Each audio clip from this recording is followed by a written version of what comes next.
Hey, what's up, guys? It is Monday night, and it is time to hang out with Rick. I hope you all had a wonderful weekend.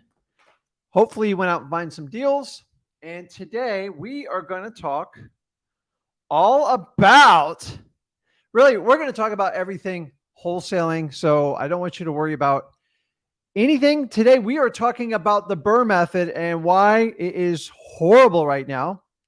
And for the most part, it's not a great strategy for single family homes.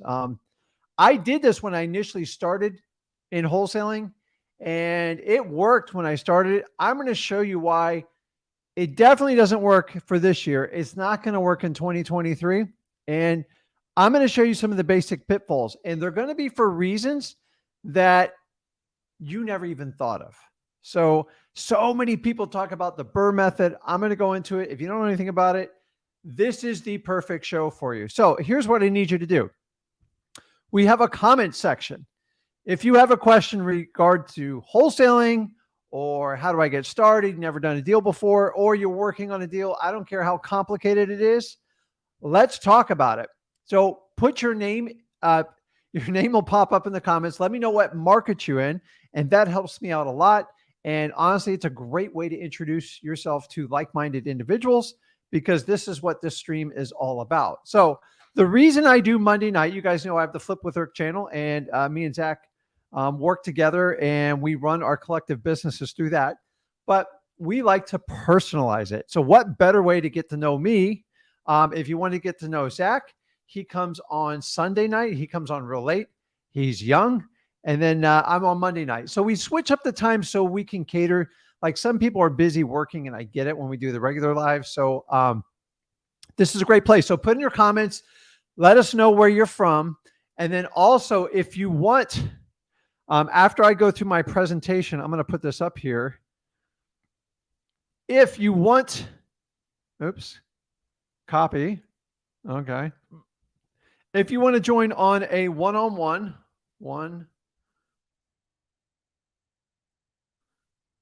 oops, let me put it in here. One, I could spell.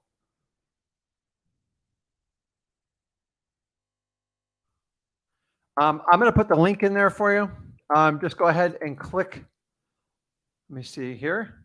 And if you guys want to get on one-on-one, just get in line there. I take everybody in order, and that's it. There's no dumb question you can ask. The dumbest question is the question that you don't ask, because if you have that question, I guarantee you a lot of people have that same question. Some people will watch this live, some recorded, whatever suits your fancy. The reason we do these additional lives is so we can help you guys out. The number one complaint I hear in wholesaling is, I have no idea how to hire a coach and if it's worth a coach. And number two, how do I get leads for free? And me and Zach solve both those problems. Number one, me and Zach will be your guide for wholesaling. We teach this entire thing for free. Now, if you're brand new to the site for me, I want you to go over to, first and foremost, I'll put it on the bottom here, freewholesaling.com. What is that? That is the number one wholesaling course with 27 years total experience now, because we're approaching another year here. And I walk you through my journey from start to finish. I walk you through my son. I taught him how to do this in high school, and I can walk you through the exact same thing. And me and my son work together, and we are bringing you modern day teachings on how the new world works, which means we collectively learn from each other on this beautiful piece of technology here. Honestly, I wouldn't have thought in a million years we could do something like this. So me and Zach are basically the first ones that are going to bring you 100% free content. I don't have an upgrade. I don't have a mastermind for you to jump in. I don't have any of this stuff. So if you want to be authentic, you want to be real, and you want to get helped out, jump on the one-on-ones or put in your questions there. And honestly, you guys don't have to put your video, your mug on there. I get it. Not everybody wants to be on camera. Sometimes I wonder why I'm even on camera, but the truth is I'm actually here to help you guys out. Now, rule number one, I will never talk. Well, I kind of threw that rule out last week.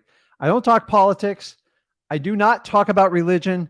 I do not talk about things that, it's not about like bringing me joy. It's not my job to influence you outside of the real estate space. And if you connect with like what I do, you guys know I like to fish. I love to spend time with family. And anytime I can improve that through wholesaling, that's what I want to teach you guys. So without further ado, let's get into this. Let me get this off the screen. So guys, if you like what you see, do me a favor, make sure you smash that like button. You subscribe and you comment, because that's how I get feedback. This is why we do the lives. Nobody does more lives than me and Zach.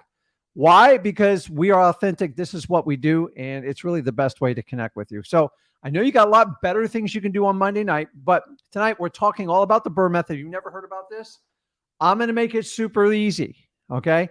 And I'm not going to give you the fluff explanation like interest rates are high, so don't do it. You don't need me to tell you that. Everybody knows what the interest rate crisis is. The question is, you guys are getting inundated with the BRRRR method, and you have to understand what it is. And like I'm here to tell you, the BRRRR method has nothing to do with wholesaling. It is not taught in wholesaling. It's something you don't want to learn in wholesaling. The BRRRR method was created by landlords and people that came up with the strategy. Although it is an effective strategy for the right property, for the most part, 90% of single family homes will not cut the mustard for the BRRRR method, because here's the problem with the BRRRR method. You ready? Nobody gives you the requirements for it. Go through any one video. I've searched the entire internet. All they do is tell you you need to do it, and I'm making a killing doing it. But they'll never tell you what percentage off ARV you have to buy it from, and then how do you underwrite and fund the whole thing from start to finish, and how much of the equity are you going to give up? I'm going to answer all three of those questions right now. So if you bear with me, guys, put in your comments in there as people keep coming in. And as soon as I get through this, we will jump on like Q&A. And I want to get through this kind of quick, because I haven't used the BRRRR method in 10 years. Okay. And the only thing I use a BRRRR method on. So first of all, I'm going to switch, and I'm going to try to do I'm going to try to do this on my little whiteboard here. And I promise you, I will slow down with my handwriting, because this isn't going to take forever. So let's talk about it. So the BRRRR method doesn't mean you're freezing and we're going in the winter, although it kind of feels like that. BRRRR. And some reason they've thrown in another R. This is a new spin on it in the last 5 years. This is how far I am out of the BRRRR. So the first one stands for buy. That's all you need. So that's wholesaling right here. Okay. The rest of the stuff down has nothing to do with wholesaling. Honestly, I almost feel like I'm wasting your time showing it to you, but I want you to understand when the strategy comes up, so you don't get taken advantage of, or like you don't get stuck, because the BRRRR method can be a challenge. So the first one's buy. The second one is rehab. Okay. The third one is rent. The next one is refinance. And then the last one is going to be the repeat, which this is ridiculous, because anything you do to make money, you repeat. So I never say do wholesaling and repeat it. So this is ridiculous. Somebody put that in there for a marketing course.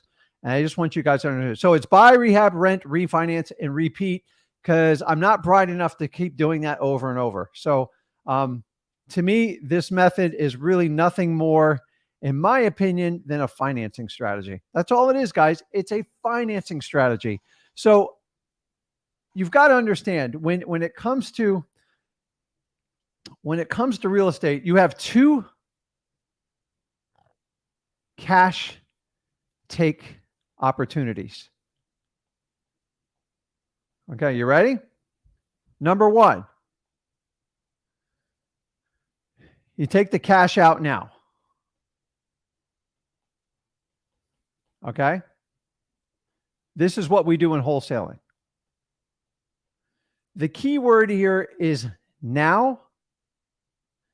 Why do you do that now? The reason you do any type of cash now, even fix and flippers, it's more like later, it's not now, is because you're minimizing your risk. What are we minimizing? Our cash risk and time. Okay? That's number one. Strategy number two is building long-term wealth. Okay. So you have a choice in any type of real estate investing. It's take the cash today, make your money, and then the idea is to take those profits to pay bills and reinvest in other sources of real estate, or you keep the property to preserve the equity in it and have it cash flow like crazy. Okay. Now, I'm going to show you why the BRRRR method thinks the BRRRR method, just so you know, watch this. It thinks it's right in here between, but it's not. Okay. And I'm going to tell you why. The BRRRR method supposedly was created so you could take some cash now and then you could build the long-term wealth. The problem with that, the cost to do the BRRRR method are excessive. If you guys provide me in the comment, what percentage of your equity spread in any real estate deal, I'm talking on single family homes, do you think you have to give up to do the BRRRR method? Please put it in the notes. I'll tell you who's the winner of it. Remember, it's an estimate. It's a little bit different based on everyone's situation, but there is a percentage of equity you give up when you do the BRRRR method. Put it in there. Jason's a little high at 25%, but it's a good shot. So it's going to be lower than that. Although probably 25% between mental and like all the breakdowns you're going to have, you could probably be right on that. Okay, I'm going to start in the next section why somebody gets the number right. So it's lower than 25, but I appreciate Jason throwing it out there first. So 18 still. So young Primo's right about at 12, but the minimum is 10%, guys. You will give up 10% of any deal you do the BRRRR method in. And honestly, it's only if everything goes the way you need it to. So let's talk about this. Okay. Let me see here. Okay. So let me go back to my comments here. So let's go back. So I'm not going to talk about the buy. The buy is ridiculous. The buy is where we make money at wholesaling. We are ninja marketers. It's what we learned. It's where you're going to make your money. The BRRRR method is nothing more than a strategy. Okay. And if you get sold on this strategy, you are stuck because there's no retreating once you do the BRRRR method. Okay. So we talked about the buy. That's about the only place a wholesaler can help is on the buy. And this is where you need to focus all your energy. Okay. So the next one, we talk about rehab. Okay. What is rehab? Rehab is designed for fix and flip. It is a skill set. Okay. It's a skill set that's going to focus on what? Construction. So do you have the construction fortitude to basically run a budget, manage contractors, and then more importantly, get it done on time? Okay. So guys, I've been in this. I'm telling you, rehabbing sucks. There's no other word for it.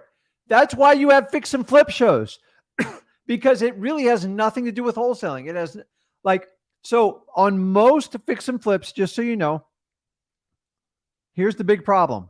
Okay. On average, they go over 15 to 25% of budget on average. And those are experienced people.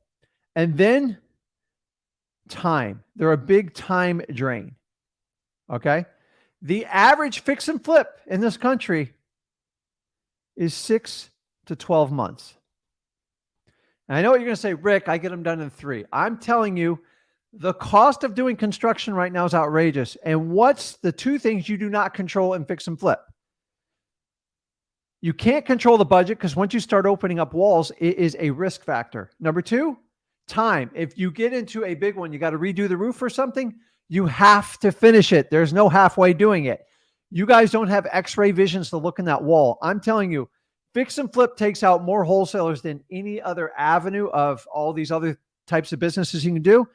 If you became a wholesaler and you get into fix and flip because somebody sucked you into the BRRRR method, you are in trouble. Okay. It's a job you have to show up every day. Also, when you're doing a rehab, think about this for a second. This is the crazy part. Okay. How do you do the rehab? You have to get a hard money loan. Okay. Guys, what do you think the terms on our hard money are right now? I mean, in even a normal market, say like normal in the last year. Okay. I'm going to tell you, because we're going to time. Right now, it's 12% and 3 points. So if you were borrowing $100,000, basically they charge you $3,000 plus 12%. And most hard money has a minimum time. The least I've ever seen is like 90 days, but usually like 90 to 180 days. Okay. Minimum. Okay. So now let's go to the next part. This just gets better. Okay. So if you survive the rehab, okay, then we're going to go to the next R, which is what? Rent. Okay. So what's the skill set of a renter? It's being a landlord. Okay.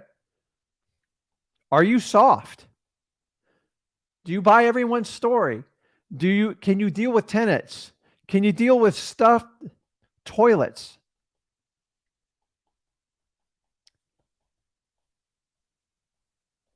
Guys, this is all landlord stuff. And then you're going to go, no, Rick, I'm hiring a management company. Okay, perfect. Awesome.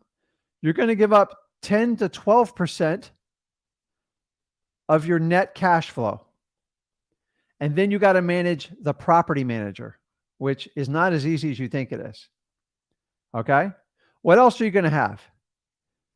You're going to have variable rents, especially right now. And you're going to have vacancy. They're a single family home. Sometimes people move out. It's either 100% or zero. Guys, if you're not used to this stuff, it is going to be painful. Okay. So I'm going to move through it because I don't want to tie up a bunch of time. Let's go to the last real R, which is refinance. Okay. So now say you've owned the property, say 5-6 months. Okay. You've already paid a ton of fees and everything else you're doing on it. Now you have to refinance it. Here's the problem with refinancing. Okay. Now you're going to traditional banks.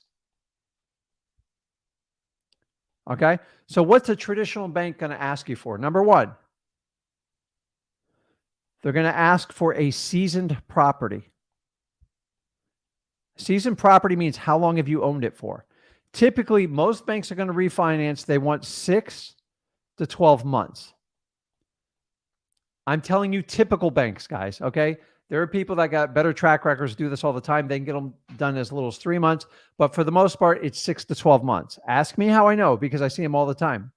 Number two. Okay.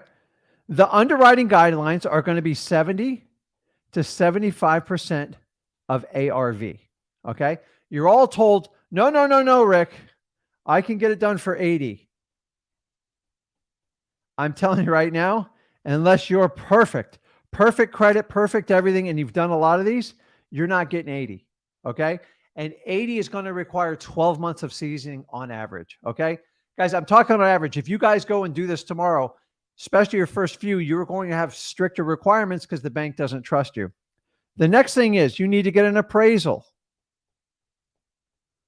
You are completely at the bank's mercy on the appraisal. Okay. If it comes in light, you're stuck. What are you going to do if you get a bad appraisal? You're in big trouble. Okay. Guys. And then if you get through all this stuff, you're going to pay about 3% in loan costs. So say you had a $200K loan. Okay. You're going to pay $6,000 in loan cost. And then guess what? In the refinance, you have to close the property again. You have to do another set of closing. Okay. So think about what the closing is going to cost you. On average, the closing is going to cost you another 3%. And guess what? That's another 6,000. Guys, it's ridiculous. By the end of this, you're going to be out 10 to 12% in equity. Okay. So let me just kind of run you through the math. Not only do I not like the BRRRR method because of the current interest rates, you don't need me telling you that. Okay. We all know it's higher and it's tougher right now. But even if we have 3-4% interest rates, you've got to understand the BRRRR method's a strategy. And once you start it, you can't quit it. You are committed to it. Okay. The people who truly want to create wealth is they'll close on the property, find a permanent type of financing solution, and then they'll let it cash flow till the day they want to cash their chips in. That's how you get the most equity out of a property. A lot of people say, well, you can do the BRRRR method and then, every few years you can swap it up. Well, are you willing to pay 3 to 6% in equity every time to trade out the property to pull a little bit more cash out of it? It doesn't work on single family like that. And remember, you're most likely going to have to escrow your payments. You're going to pay a higher interest rate because it's an investment loan and you're riskier. You have no control of the appraisal, the seasoning, and you're probably going to wind out at 70% cash out. Guys, do the math on this, okay? Without getting into this, right now in today's market, if you don't buy a property at 50 cents on the dollar with the rehab, you have little to no shot at surviving the BRRRR method, okay? The BRRRR method, to be honest, was created in the apartment industry. Now, imagine doing 100 units in one shot. Now it makes sense to pay all the bank fees and do everything because those properties are predicated on cash flow, whereas the BRRRR method on single family houses is 100% dependent on market conditions. Okay. So let's talk about the two biggest problems of the BRRRR method. And then let's just get in and start talking to you guys. I guess you can throw in that other R. That one ticks me off. Okay. The biggest problem here is rehab. It's going to control your time and your money, and you're going to get both of them wrong until you do like 15 or 20 of these. That's how it worked for me. Okay. And that's a huge, you have no control of it. None of your wholesaling skills are going to fix you in that one. Okay. And then the next one is on the refinance. Okay. You can't control the market, which is going to affect the appraisal. And then you got to deal with the interest rate, okay, which we know is going to be the market rate. And then you have to deal with all the traditional bank financing headaches.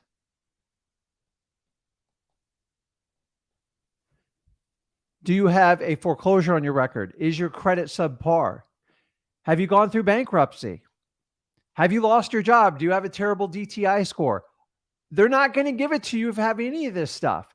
Oh, the property stands on its own, not on your first view. I promise you this. So I'm just telling you guys, because of the BRRRR method, if the rehab's going to take you out and then the refinance is going to take you out. And if not, I promise you the rental part will most likely just break you. Because I know a lot of you want to do it yourself and you don't understand how hard it is to manage rental properties. These tenants are really tough on them. Do you know the average single family home is never meant to be a rental? Drywall was never made for heavy use. Okay. A lot of my rentals, they have concrete block. I pick my rentals out like I'm going military style, and that's what you guys have to do with it. So if you're considering doing the BRRRR method and anybody wants to talk about it, let me get this off the screen here because it's annoying. I know the interest rates are high, but for the most part, everybody talks about the BRRRR method. Here's the question. Here's the problem. You have to deal with a rehab. You have no experience doing a rehab. And then a lot of hard money lenders, if you're new to this, they don't want to loan you the money for the rehab either. Okay. And remember, your hard money is going to be 12% and then 3 points. And so that's going to throw another $6,000 to $8,000 on the expense here. I was going to go through an example on the number. It doesn't matter what example I give you. It's still the same problem. Okay. I don't like the BRRRR method.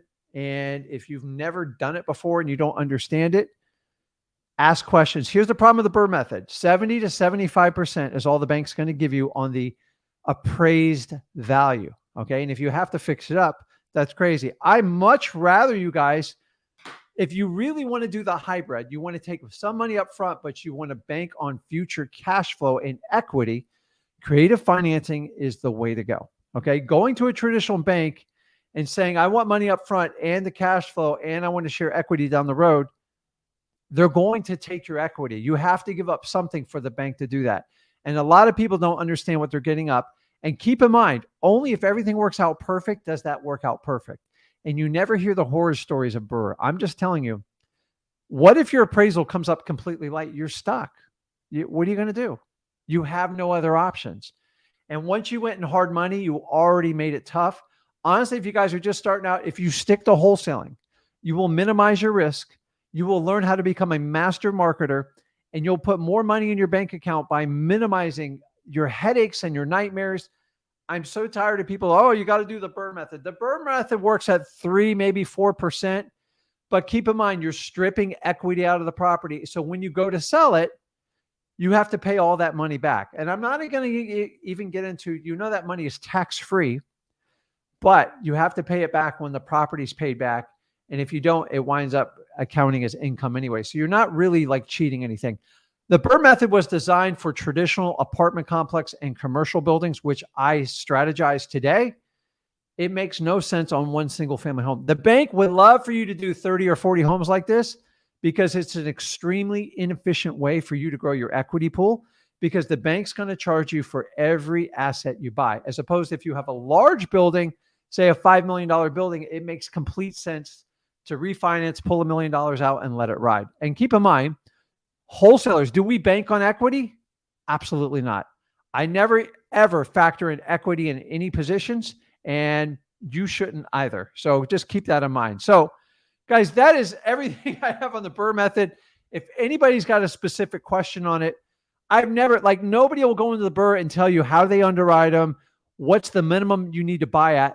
Do you realize if you buy something 65 cents on the dollar with rehab on the BRRRR method, you're not going to make any money until you sell it at the very end. And all you did was pay like the down payment and some rehab costs. Well, let me ask you, is 12% worth it? A lot of times you can fund it otherwise. The reality is you're better off just selling these properties and getting your money out. Single family houses never stop coming at you in wholesaling. Why? Because people that aren't qualified buy them all the time, and they make bad decisions, and they're depending on people like you and me to fix it up. So without further ado, I'm going to answer some questions on here. Once again, I'm going to post on the one-on-one, and then I will, let's see. I will take questions as long as we have people here. How's that? So let me see if I can fit that in there. If someone's going to ask me, I know it. So, okay, awesome. So if you guys have a question, get on there. I see Tristan's in there, and then let me see. I missed a couple of questions I start on here. Guys, I know it's Monday, man. We just shake it off, man. I don't know the difference between Monday and Friday. I got to be brutally honest with you. So it's hot and sticky here in Florida. I got eaten alive by mosquitoes today, but that's another story. So let's see here. 18%. That's so funny.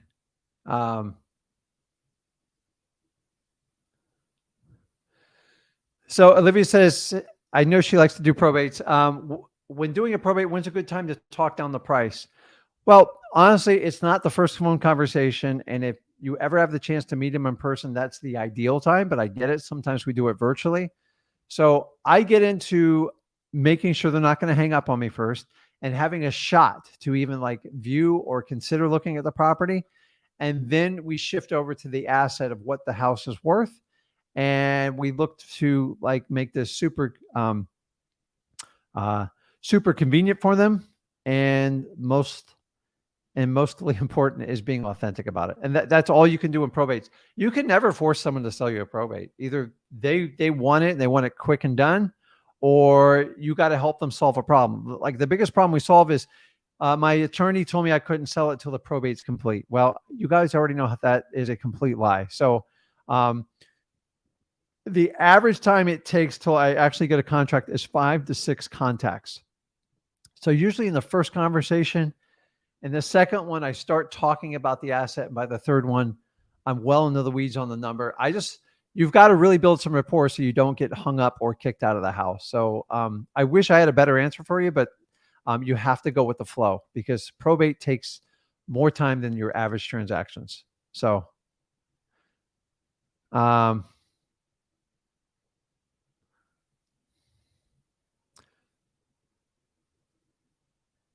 okay. See, and you guys are helping out each other. So, so everyone's asked who pays for the closing costs on a wholesale deal? Your cash buyer does. And by the way, the closing costs are negotiable, guys. You don't have to give it away on the first shot. Do you know if you get a deal and your seller wants the seller's okay paying closing costs, which they do all the time because that's what they're used to, you can get a higher assignment fee. But it's not uncommon for us to say, listen, I'll pay your closing costs. If you give me this great price, I'll pay your closing costs because the 1,500 or 2,000 is well absorbed in that extra 20, 30 grand you got in the deal. If the deal gets tight, I don't offer closing costs. You pay your standard cost, I'll pay my standard cost. My costs are going to be significantly cheaper than yours because I have a relationship with my title company. And that's it. Hey, Rick, how can I get this? Well, if you can do this number, I might be able to step up and pay your closing costs. Let me know which option is better for you. So, Jay said he stopped caring about the weekends 10 years ago. That's a good move. The weekends where we do all the damage, guys. We get off all our programs. We eat like garbage. We stop exercising and we do dumb things. And like, I'm not oblivious to it too, but I'm just telling you, you've got to make your weekends like your weekdays. And that way you always stay on schedule. It doesn't mean you can't have fun and have a good time. You just got to sit there. So Olivia says, she told me her attorney is making it really hard to sell off her parents' property. You're right. But keep in mind, they hired the attorney. The attorney, by law, has to do what her client requests. So you're doing what they call, oh God, what's the word for it? The attorney's just strong arming their client. Attorneys are very aggressive. They feel like it's their strength. And it is a pain in the butt to fire an attorney for a probate. So I don't suggest that unless like it really hits it. But the seller, if they have the designation as a PR, personal representative, or or an executor, they have the right to enter into a legally binding contract. The attorney has no say over that matter. So what happens is, guys, it's what we call like direct influence. So this happens a lot with attorneys and it happens a lot with real estate agents. This is when they speak for their client and they don't let their client have two words. And you just have to listen to your client. You can't run the attorney on the bus and you just got to kind of wait your turn. But honestly, Olivia, this is the standard practice. This is why I try to avoid talking to the attorneys. So try to communicate directly with your seller and let her know she has the full capacity and power to enter into an agreement. And if she does this, this will minimize her costs to the estate, winding up saving her money and saving him or her a ton of headache. So you don't want to recommend firing the attorney because it will cost you 3 to 6 months of downtime getting it done. So, but some attorneys, I can't get out of their head and there's nothing we can do with them. So let me hop over here. What's up, Tristan? How's it going, Rick? Hey, man, what's going on, man? It's a quiet night, man. You got the floor, man. Whatever you want. Just had a couple questions for you. Okay, shoot, man. I'm not Zach, so go easy on me. It's late. It's almost past my bedtime. Yeah. First one was, would you ever build a course on buying apartment complexes? I would, but you got to understand it's so I've done small apartment complexes. I haven't done huge ones. I'm not going to sit here and say I don't do something like that. Yeah. Only because in the area where I market, like Florida, they're really hard. Like they're way outpriced. I've flipped them, but owning them's a whole different like world, and you got to understand to do it. So yeah. I'm here to tell you the only difference between apartments and houses is the functioning of the math. I'm going to tell you a little secret. The math is easier on an apartment than it is a house, because apartments are strictly based on cash flow, which you can do. Like they have to give you the last 2 years history.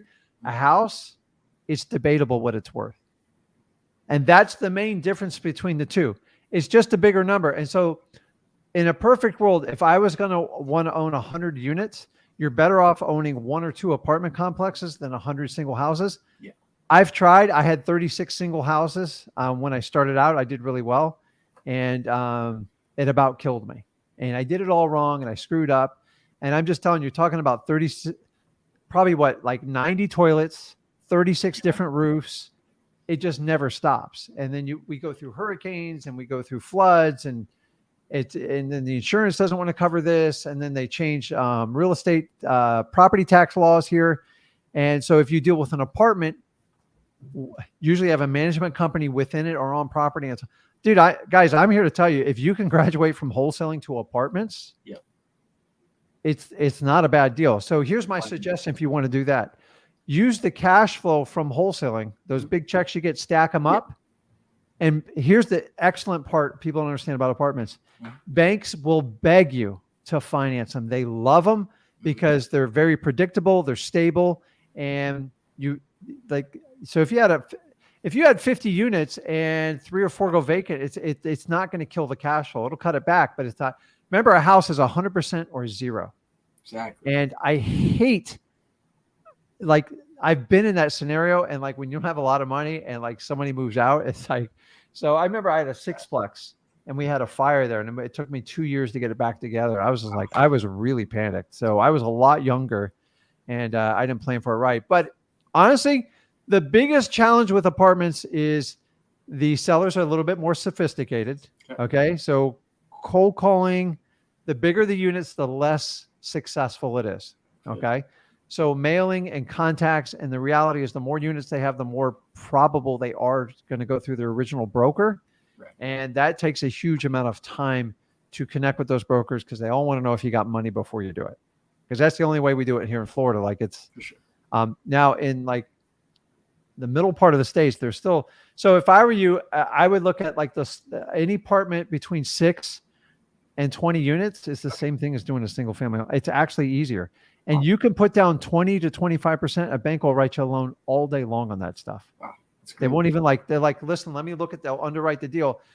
Here's the biggest challenge on apartments is the due diligence is a little bit more exhaustive. And so that takes a little bit of work. I need help with that, for full disclosure. Yeah.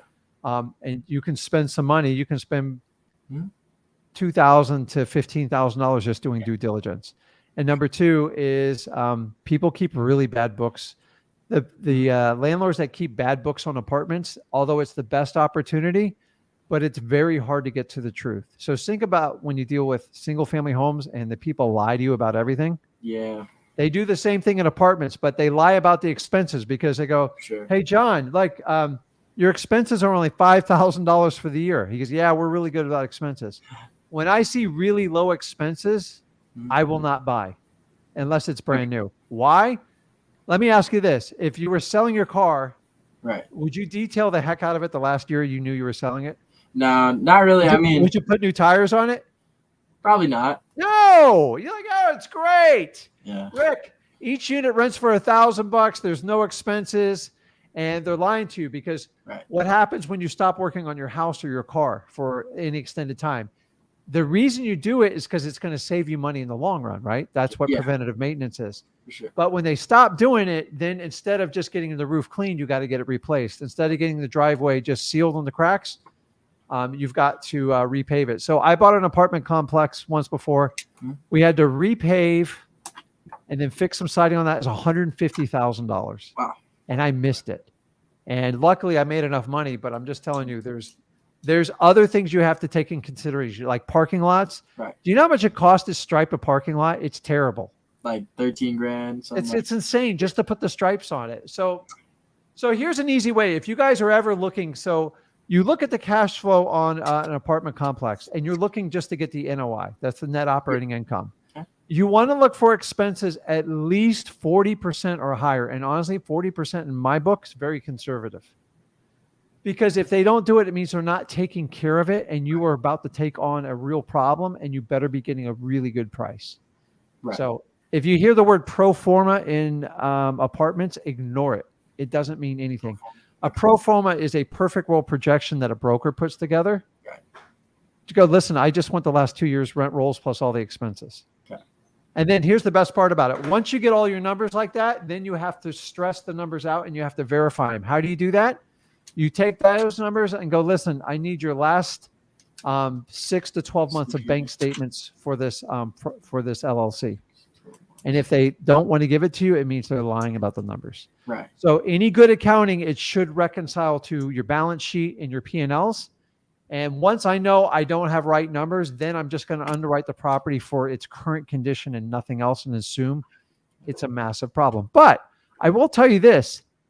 I love how definitive apartment complexes are. They're very definitive in their numbers. In single family houses, like sometimes the reality is we're guessing to a point of what the value is. Right.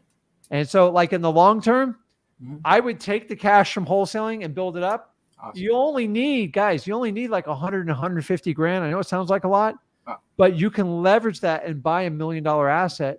And if you buy it right, it's great. So many people talk about interest rates, and I'm here to tell you guys, interest rates, this is normal. 7.5 or 7.4 interest rate, that is what we consider like an equilibrium. Like when I grew up, getting a mortgage at 9-10% was amazing. Okay. I'm older. So you guys who grew up with 2 and 3% mortgages, like those days, they might come back, but like you're going to be waiting like 10, 20 years for it. So would we like the rates a little bit better? Honestly, anything it's got like a 5 in front of it, I'm amazed. Yeah. So guys, if you guys are waiting for it to go back 2 to 3, you're not going to see that for a long time. But I think 5.5 is a really good balancing point. And like, here's interest rate. Interest rates are like market prices on houses. Okay. I used to buy the same houses that I flip in my current market for 50,000. Now they're 350,000. Wow. What changed? Just time. Yeah. And people argue that the value of the dollar's gone down so low, you have to spend more to get it. So guys, if you had an amazing apartment complex that hit your hand right now, like crazy value, you would be insane not to just go out and get a loan, get some partners, whatever you got to do. But even if you're paying 7 or 8% in interest rates, by the way, do you know how long financing is on a typical apartment complex? Why we're in this teaching moment is 30 years, maybe more, 50, or 5 years. 5 years. Okay. 5 years. The banks want in and out of them all the time. Yeah. Okay. So here's the really cool thing about apartments. So say you buy $1 million apartment complex, you got it cheap, and you righted the ship, and say you waited 3, maybe 5 years. Okay. And then you got to refinance a loan. You have the opportunity to either resell it, owner financing or whatever, or this is the one where you use the BRRRR method, which I talked about earlier. This is the one where, okay, now it's worth $4 million. You got it for $1 million. You got like 1.3 into it. It's going to cost you, 150 grand to refinance it. Yeah. That's where you can take $1 million out of it, refinance it, still make more money than what you were before. And guess what the terms are on that $1 million? Do you think you pay tax on that $1 million? No. You have 99 years to pay the $1 million back, according to the IRS. Wow. Tax-free, guys. I know people that do this entire business model by doing that. Now, there's some downsides to it. I'm not going to get into the accounting on it. Yeah. But it's absolutely crazy. You think it's taxable, it's not taxable, and you can keep pulling it. Now, you got to pay it back when the loan goes back. Right. But I love apartment complexes. Every 5 years, you're forced to make a decision. Single family homes. That's good. Do you know how long the average person stays in a single family home in the United States right now? Maybe 6 months, a year. It's just under 5 years now. 5 years? So this 30-year mortgage, it's a sham, guys. They know you're never, ever going to write it out. They know it for a fact. So I tell you, starting in the spring, you guys are going to start seeing ARMs because investors are going to take advantage of them. And the ARM is, the rate's going to keep going down instead of going up. That's when they're actually beneficial. And you can use them like that. But dude, let me tell you, I love apartment complex. The only difference is they're based on cash flow, as opposed to the rental the comps on it. So the problem is the biggest challenge with apartments is honestly, it's most likely in the marketing and just the underwriting of them. And the best way to do it is find somebody in your local market that's doing it with you, or pair up with someone. That's how I did it. That's how you should. And honestly, that's the best way to do it. The problem with the course is they're very general. I've taken a lot of them. They just, do a spreadsheet, figure out the NOI, figure out what the cap rate is. But So I don't buy properties in the snow because I don't know how to manage them and I don't understand freezing pipes at all. Yeah. So I like in the Southeast. So now I want to buy like good apartment complex. I have the money, just the numbers don't make sense. I'm not going to buy a property that has no upside for me, meaning I can't build in any type of equity into it and there's no opportunity to fix it. So, so here's what you want to do is you want to create a problem, get some cash. Yeah. And then once you have cash, and guys, Grant Cardone teaches this, like this time, when you want to do apartment club, you just got to generate about 100, 150 grand or find someone who's highly motivated to give you a creative financing deal. The great thing about small apartment complexes is they're very, very willing to do lending for you because they know the experience they had and it's a pain in the butt. Like they'll do it, but there's a lot of paperwork and fees. And they're like, okay, well, what if you just gave me 100 grand and then you can take over my note? Now, if the average note's 5 to 7 years, they might be 2 to 3 years in it. So in like 2 or 3 years down the road, you're going to have to refinance it or sell it to somebody else. And those are the ones they let you take over. So apartments, in my opinion, they're some of the most recession-proof investments you can make. Mm-hmm. And in my opinion, it's the only asset class other than treasury bills that are actually paying you right now because the rents aren't really rolling back on the apartment complexes because we're not talking about high-end units. We're talking about stuff that's like mid-tier level. Yeah. And those are the ones that work well. So it's, 4 and 6 unit apartment complexes are kind of a pain in the butt because they still fall under like traditional banking. Sure. And they're a pain in the butt to get a loan for it. But guys, it's no different. You talk to the same people. They're just more sophisticated. That's all. They think they know it all. And it's like, you just got to kind of walk them through. Most people that I've dealt with contracts on apartment complex are tired old people that owned it like 30 years. And here's the secret of the apartment complex. It's not about negotiating the price. It's always negotiating the terms. 9 times out of 10, when somebody asks what they want an apartment, you usually wind up at that number unless you can prove something terribly wrong with the structure of the property. Right. And 9 times out of 10, you are actually getting a decent deal. So it's not like, okay, I have an apartment, it's 1.6 million. You're like, will you take $1 million? They will not deal with you anymore. Yeah. And you go, okay, let me take a look at it. Can you share me some numbers? And I'll give you a letter of intent. We do a letter of intent. We flirt with them for 30 days. We run the numbers. And then at that point, you try to find things to rewrite your offer. Go, okay, I can come in at like 1.35 because of this. And that's it. But expense is probably the biggest challenge you do in an apartment. And then the other thing is they all require like earnest money down, and they don't play with that stuff typically in apartments. So usually they want, 30, 50 or 100 grand down, and they want to see it like sitting in a bank account somewhere. So that's the other thing you got to deal with that. But listen, you don't need a course for it. I wouldn't reinvent. There's plenty of courses to go out there. I took courses like from some of the original guys, and I'm reading some books on it. For sure. Yeah, but so when I remember when we talk about mentorships and stuff like that, once you guys get seasoned and you get cash, and that's something you go find somebody in your local market and you want to work with them. That's great. I'm all for that. I think it's really a smart play. But when you're getting started in wholesaling, you got to be nuts to hire a guru to instruct you over the phone or like over a video on how to do this. Because if you can't pass this part of the snuff test, I promise you're going to get killed in the apartment complex. So do this part and then find someone. The best way you can do it, honestly, is partner up with someone. Go, listen, if I find a deal, and then just say, listen, here's the deal. Give me 20 grand and give me a 5% equity stake in the property. And make sure they write you into the LLC. That's how you protect yourself. Right. And make sure they can't vote you out of the LLC. Okay. And so go, listen, after 5 years, if you guys want to negotiate me out or whatever, and that way you get into it by finding a deal, but they'll do it all day long. So it's, awesome.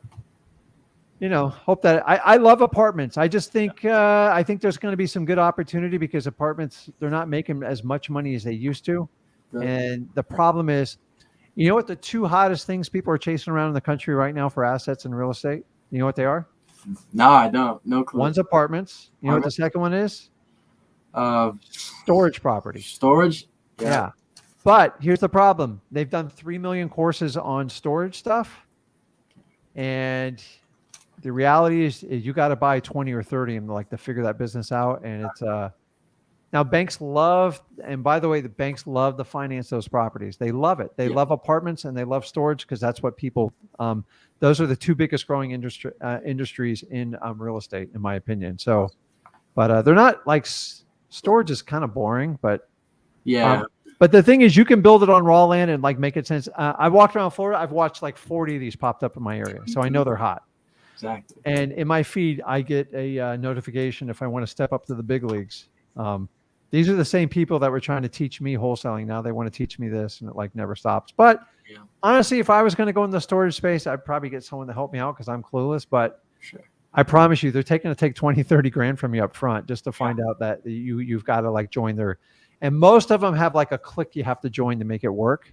Right. And you've got to constantly paying into it. And I was just like, so if you're ever going to join one of those, tell me how many apartments you bought and how many storage units you got, and make sure you vet them before you pay someone like that. So there's some very reputable guys in the industry. Okay. There's one guy in Florida. I'm not going to give his name, but he's 100% legit. Like I've met him. Amazing what he's done, but he put in his time and he did the exact same strategy I just told you. He partnered up with someone and they grew this huge business. And I think they own like 1,000 storage units all over the United States. Wow. Pretty amazing. So awesome. What do you think about man? Let me know if you need anything else, man. For sure. I love apartments, guys. Honestly, apartments are just like little houses all under one roof. It's perfect. The problem is if you wanted to give me 50 houses or like one apartment with 50 units, I would hands down the apartments so much more sexier. The houses, the good news is you can just flip the houses all day long.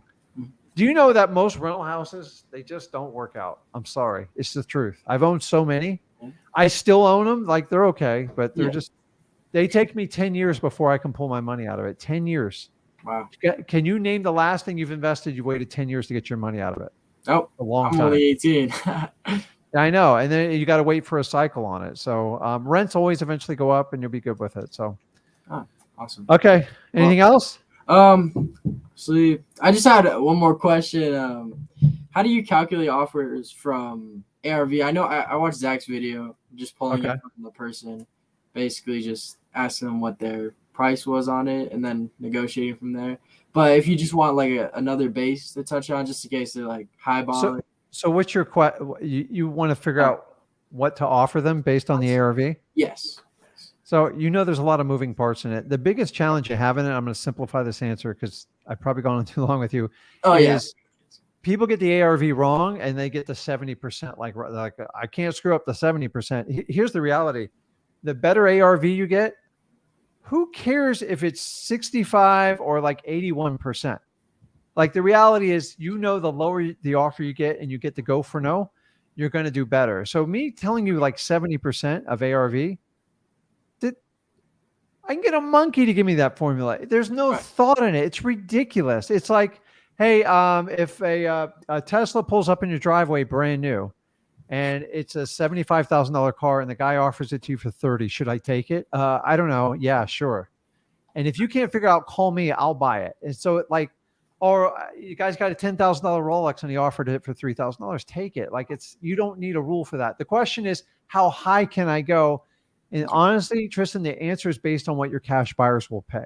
Okay. So we just ran through a market where we could buy properties at 85 to 90% of the ARV and still make money. Why? Because cash buyers paid for it. Now those rules have changed. Okay. The problem is it's a constant moving number. 70% is just like a no-brainer rule. You guys don't need me to tell you that rule. Okay. The problem is if you live by the 70% rule, what you do is you manipulate the ARV. Well, it says between 200 and 220. I'll just make it 220. No, you make it 200. And so you constantly keep cheating the number. So 5 minutes on the comp and do it. And honestly, if you guys will learn to just be detached from your offer, I mean, you make it. And if they don't take it, use the counter offer to see if you can work a deal and get close. And if not, they just did you a huge favor. You can move on, go find another motivated seller and just put them in your follow-up. So many times, I can tell you in the beginning, my attitude was dependent if the motivated seller took my offer. Yeah. And so many of us try to tie our net worth to it, and it's the wrong. It's a numbers game. Think about this: if I'm an NFL quarterback and I throw an interception, should I go cry and just quit the rest of the game and go, my career's over? No, you just got to go. Okay, I made a mistake. I didn't see this guy in coverage. How can I prevent this? And then they talk to their coaches and stuff like that. And then they just go back out there and brush it off. So, Awesome. dude, I whiff more than I succeed in real estate. It's the truth. Yeah. And that's what everybody acts like. Oh, I made an offer. No, bull. Listen, if I make 20 offers and 3 get accepted, I'm really excited. It's just how it works. Yep. So don't just focus on the ARV and do a very conservative number. Okay. Because prices are dropping, as I said in the live the other day. Right now, we're at a 2% per month right now. Those are big numbers. Yeah, that's pretty big. Okay, Tristan. I'll talk to you, bud. Rick. Thank you so Okay, much. see you. Okay. Nick, you there? Nick. Yes. What's going on, man? Well, I am working on trying to get the stuff set up so I can actually start looking for sellers and then eventually cash buyers. Okay. There's a couple of issues though that I'm dealing with. I'm basically working out of basically middle of nowhere, basically Nebraska, and I've tried to like contact a couple of like the local title companies. Most of the title companies in the area, they don't know what wholesaling is. They don't know what subject to is. Okay. And it's like, I'm not sure, like how far out of like town or whatever I need to find a title company that'll actually know what I'm doing. Because I don't know this stuff well enough to teach somebody else. Okay. And that's the last thing I want to do. So Nick, let me help you out here. Okay. So what's your local population of like the market you're looking to, I assume you're looking to do this locally in Nebraska, right? The city that I'm in is 50,000. The next closest city is about 30,000. Lincoln's got like over 100,000, but that's like 100 miles away. So first of all, you're in a small town, but you're not in a much different town than I'm in. Okay. So you're fine there. Number 2, stop using like wholesaler terminology. The stuff me and Zach are teaching you is for you to consume. Now you have to internalize it and spit it back out in layman's term. Okay. Because you're intimidating people and you're talking over their head. Okay. And you assume a title company would just know this. So what do title companies do, Nick? You work with realtors usually. Okay. For the most part, 95% of them, you're accurate on that. Their job is to facilitate a closing of real estate property. Okay. Period. That's it. So what do they want? So when they talk to customers, what do you think their end goal is? Just to make money. More closings, right? Yeah. Okay. So you have to translate what you're doing to give them more business. It's up to them to decide if they want to work with you. There's no guarantee. So when you start using words like wholesaling, subject to, what was the other one you used? Them. Yeah. But you got to understand there's a receptionist and it's like we never hear this stuff around here. It's okay. I've literally taught title companies how to do it. So all title companies, their main business is closing properties, collecting fees, and writing what they call title insurance. Okay. It's just an insurance policy, just like you get a life insurance policy. Just like you get like a regular property insurance. They write policies and they earn about 50 to 55% of the premium as their fee.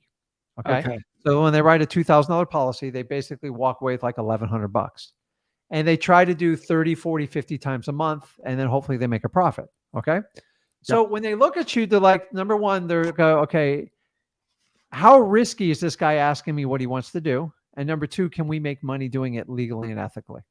So you have to answer those 2 questions for them. So here's the only terminology. So I have an entire video in the Flip with Rick library. I believe it's how to interview your title company. Okay. You got to go see that one. It's given in there, but everything's in Flip with Rick. You basically have say, listen, have you ever heard of an assignment of contract? And just shut your mouth and see how they respond to that. That's really the lead question. And if they can't explain that, you're probably going to have a tough go with them. Okay. Assignment of contracts happen all the time, even with realtors. They're not as common, but it does happen. Okay. You understand the assignment of contract, the basic theory of it, correct? Yeah. Okay. So just ask them nicely. Have you ever heard of an assignment of contract? They have to, because it's on every freaking real estate contract. You got to check the box or not. So if they're open to doing an assignment of contract, you have a good shot of working with them. So just get that question. Subject to, just so you know, 99% of title companies in the United States will not touch a subject to. Okay. They won't even in my local area. I have to go to a specialized attorney just to do it traditionally like that. And even then there's still things because they can't write policies on it because they have to exclude the existing mortgage, which makes it real challenging for them. So stop talking over their head, ask them basic questions. And remember, you only technically need a title company in your state. Okay. So if it gets challenging, but I think between Lincoln and all these other populations, I guarantee you there's a title company that investors work with. So go on like a Facebook group and search the cities you're working and look for groups that work with investment, wholesalers and like real estate investors. And you'll and do the word search title and you'll see a bunch of title companies pop up. And if you see one over and over among investors, I guarantee they've had these questions 1,000 times over. And that's where you start. Every now and then you try your local one, but they'll look at you like, what? Are you kidding me? I can't do that. Now, keep in mind, the owner probably knows how to do it, but the girl at the front has never heard of it. So don't completely discount them when it happens. Okay. By law, just they cannot really turn down an assignment of contract. Now, the challenge comes up. They get these ridiculous policies about like disclosure. And I have no problem with disclosures, but a lot of times they scare the new buyer and they freak out the seller, even though you've reassured them. And that's where title companies can ruin your deals. And that's what you got to understand doing that. So just simplify your questions. Let them know how you're going to be a benefit working with them. And just say, listen, are you open to working with an investor? And they're either going to give you, I love investors, or you guys are like fishy sharks, man. I don't want to work with you anymore. Like you guys scare me. You can't take your business if they don't want it, just move on. Okay. What if, as far as the contract, because I know the contract that you and Zach have up on your site is only like 2 pages. Yes. What if that scares them off? Because I've seen a lot of these other real estate contracts that are like 10, 12 pages, and it's ridiculous. So to be honest, the length of the contract really has little bearing on the title company because you simplify their life. Okay. 2 pages, that's like their job is not to like control the terms. Their only question is, can I write title insurance on this property? Okay. And number 2, like what kind of disclosures are they going to drag your seller and your buyer through? Okay. And that's like the biggest thing. An assignment is completely legal. The problem with title companies is they assume like, okay, I think a lot of investors are shady. So what we're going to do to cover our butt in case a transaction ever comes up or is questioned or audited or goes to court, I'm going to disclose to all parties and scream on the rooftop so I don't get in trouble.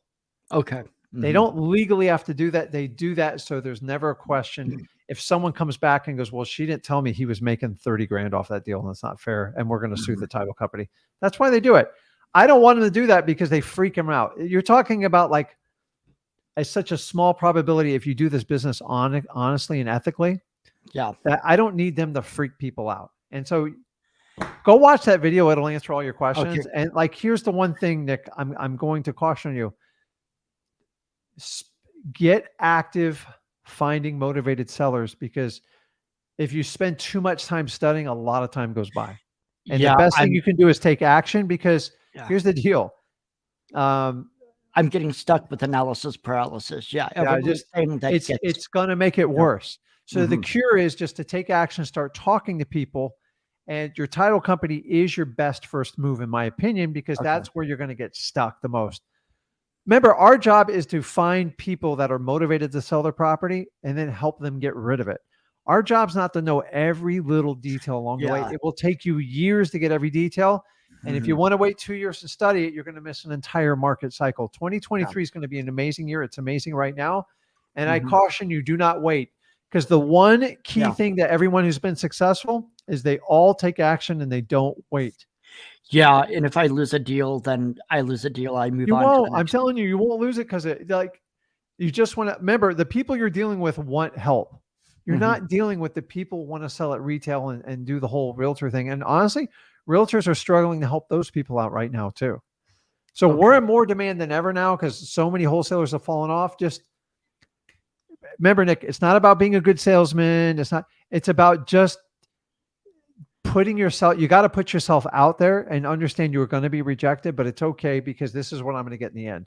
And I'm willing to go through this for this because I don't have to sit in a desk job. I don't have to have a miserable job, and I got complete freedom of my time. But you got to put in the work up front. The biggest thing I can tell you, if you were paying me 30 grand or you're getting it for free, I'm going to give you the exact same advice. Go out, get a hold of motivated sellers, and just start beating down doors. And then you're going to answer so many questions. When they pound you with questions, it'll be easy. And just always tell the people the truth. Here's the worst case scenario. If you don't know the answer, what do you say? I don't know. Yep. That's a really good question. Let me check with my partner and I'll get back with you. What's the best time so I can give you an accurate answer? Okay. That's it. And once I figured out that, I go, I don't have to lie to people. The person who taught me the business taught me to lie to everyone. And I'm like, why would we lie to people? It doesn't even make sense. Yeah. And that's where I had a lot of distrust with gurus, because it's just like, well, this is what we tell people, but this is what we do. And I don't want any disconnect. I don't want any misunderstanding with people. Just go through it.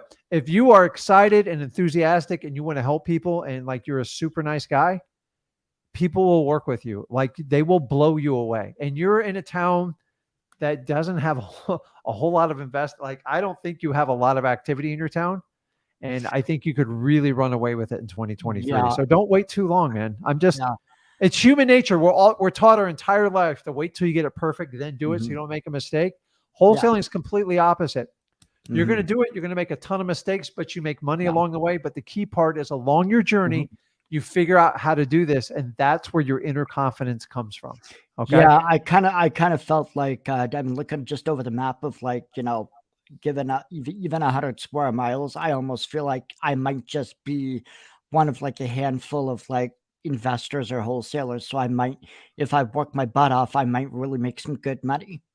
Yeah. So I think just keep the words I'm saying to you because they never hold true. When the title company, watch that video, but understand it. You're over talking to the person at the front, the title company, and like they legitimately not even understand what you're doing, even though the owner's fine with it. So just, hey, do you work with investors? Have you ever done an assignment of contract? And you're going to get your answer pretty quickly based on those two questions.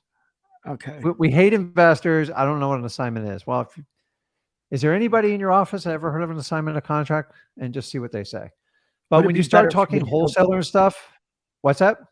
Would it be better for me to go down to the actual title offices rather than just call them? Or I would call them just to pre-vet them, because there's nothing worse than showing up in an office and getting your butt chewed out. So and then just make an appointment. Go, listen, I'm 15 title companies. They're used to people coming in and visit them. I just don't want to visit hostile places. Yeah. Nor should you. So honestly, that's not even like a hard call. Just call and say, listen, do you guys work with investors? Awesome. You guys do an assignment of contract? And if you get a yes on that, put them on your list and make a stop by there and visit them in person. You have to do this before you get a deal, because that's the one thing. When you show up with a deal and you have no idea what you're doing, you ask 400 questions, the title company starts to get nervous. And I would too. So you got to do some due diligence to figure it out. And remember, when you get your first motivated seller, your first few, your title company can help you bridge the gap, because they are going to give you the credentials you don't have. Hey, here's my title company. And in the beginning, I used to have a title company explain the entire wholesaling process to people. I was clueless. It was a bad idea, but it worked. That's how bad I was. Hey, can you explain this guy how it works? He needs to sell his house. My job is just to go out and find motivated sellers. And in my first year, I found 52 deals from motivated sellers. And it took me 6 months to even understand how the process worked. The difference is I knew the money when was finding the deals, and I could figure out the deals as I went along. So many people are waiting 6 months or a year to try to figure this business out. The reality is if you just get your hands dirty and get into the fire, you'll figure it out. So if you've ever played a sport or done any competitive thing, dude, the first time you go out, it's brutal. I remember the first time I played football. It was probably the most embarrassing 30 minutes of my life. I got destroyed. I didn't want to do it anymore. I was just like, oh my God, I got killed. But, after a few months, I was like, I figured out what I needed to do. And I learned with each sequence of plays, and you have to do the same thing in wholesaling. Just don't wait. That's all I ask you. Okay. Okay. I'm going to have to start doing the actual doing, not just do it. You got to hold yourself accountable. Nick. Yeah. How much did you pay me and Zach to get you going? Nothing. Okay. So now I need you to be honest with yourself and be accountable to yourself. If you paid me 10 or 20 grand, do you think I'm going to make you any more accountable? No, I've already been paid. Actually, I'm even I'm even more kicking back in my chair. I'm like, well, if he makes it, great. It'll be a good testimony. But if he doesn't, I got his 10 grand. And that's the difference. Me and Zach want to see you successful. So I'm going to tell you the things you might not like to hear, but you need to hear. Yeah. Go get it, man. I'm telling you, it works. It's not, this isn't, guys, I promise you, wholesaling is not about the highest IQ. If it is, I'm done. Like I'm not, I got ADHD. Every teacher said I would never make it. You're going to be you're going to be a line worker. You're going to work at like fast food. Like, give me a break. I even got through college. I don't know how I got through college. I hated every minute of college. I thought it was useless. Yeah, I really need to just start believing in myself a heck of a lot more, because I mean, that's what it really comes down to, because I'm no worse off than anybody else. I mean, if I've seen people who are way worse off than I am kicking butt at real estate and wholesaling. I know I can do it too. I just have to believe in myself. No, just don't compare yourself to anybody else. You just got to get better each day. But the biggest challenge we have in real estate investing, specifically wholesaling, is everybody likes to talk action. Yeah. But like when it gets to it, you just got to go out and do it. And you just got to put yourself out there. Like, I don't know anything else that you can, like everything you do in life, you're going to get rejected to some point. Ask a opposite sex out. Shoot, your kids do it to you, your wife, your boyfriend, your girlfriend. It's just, so like, think about it. Like, as you could equate to a person who falls in love, right? So like, I'm old enough to be around. So have you ever been hurt? Yep. Hurts like hell, right? Yeah. It doesn't mean that you can't stop like loving people, because which is worse, getting hurt or like never loving somebody at all anymore? Yeah, exactly. And like, I'll choose, like we all put ourselves out there. My wife could tell me tomorrow, like, I'm done with you. Now, I will stand on my own 2 feet. I won't be happy about it, but we have to be independent to move us forward. The point of my analogy, getting off topic here, is if you get hurt once, you can choose never to love someone. And then like, you think that protects you. And honestly, it's going to kill you in the long run. Okay. And when you get rejected with someone in the beginning, you all want to put your head on a rock and like, that hurt bad. I'm like, after a while, you build resilience and you just start to have fun with it. Yeah. And so like, I tell my acquisition people all the time, because man, I took in, I got like 8 calls today, and I got my teeth kicked in. I go, it was 8 opportunities. That's how I look at it. And the 9th one's probably going to be the one that puts you over the top. And so when you look at everything as opportunities and a chance to make it work, it's an experience. So if you guys would actually enjoy the journey and stop dreading it, it's not that bad. And I think a lot of it also is like, I'm still kind of like gun shy, so to speak, when it comes to real estate, because back in 2013, I was living in LA, and I fell for the spiel of a guru who I thought was a friend of mine, and that cost me an unbelievable amount of time and money. So I mean, it was like I really don't want to screw up another real estate deal. Well, listen, just stop. And remember, guys, we don't find the real estate, like, we don't choose the real estate chooses us. Yeah. Okay. Choosing real estate is what you do with a realtor. Okay. We let the properties choose us, and we figure it out. And if you want, I've lived in houses I bought. I've done, tons of seller financing, creative financing. I'm just telling you, you can use this thing as dangerous as you want. So do me a favor, just get started and report back to me. Okay. Okay. Awesome. You have a good weekend. Okay. Awesome. See ya. Okay. So, I'm going to jump Chris on here in a sec. So, hey guys, I forgot to put this up. Like, somebody put in the comments who's behind me on my screen behind me. I'd love to see if people know. So, what's up, Chris? Hey, Rick, how are you doing? What's going on, man? Yeah. Where are you, man? You look like you're in a car in a dark area. I am in a car in a dark area. Yep. Okay. Just make sure you're not driving, man. No, I'm not driving at all. I'm outside my house, but that way it's just quieter. No, I'm in Claremont and Orlando area. Working. Okay. And wanted to ask you, I tried to find it and I couldn't find it. I'm sure you guys have talked about it before, but I'm looking, like, how do you skip the probate process? I've got a lawyer that's dragging his feet down in Miami, and I don't know what to do at this point. It's been Okay. So where You know. where are you with the seller at this point? The sellers are, they're ready to work with me and everything else. We're good to go. And I got them to start the probate process. And Okay. So have they opened up the probate? Yes, sir. Okay. And is this in Dade County? The property is actually in Osceola County up here in Kissimmee. Okay. So they but where the guy died was in Miami-Dade. So I assume they opened the probate up by you, correct? I wish they didn't. Really? So yeah, and they have a lawyer down there. Did he own another property down there? Not that I'm aware of. I haven't asked that question. I guess I should have. Okay, so I'm not. His explanation. I'm sorry, I cut you off. His explanation was they'd file down there and then do an ancillary one in Osceola. Correct. It's much more efficient if they just did it in Osceola. So I got you. They're wasting time. So okay. Somebody put. So here's the. Are they been designated the PR or the personal representative, the executor? They are just now working on that. I thought they already had been, but I just found out if they've not. I had to pull up the Miami-Dade case number. What happened was there was two guys on the property, and one guy died, the other one didn't. But there's no survivor benefits.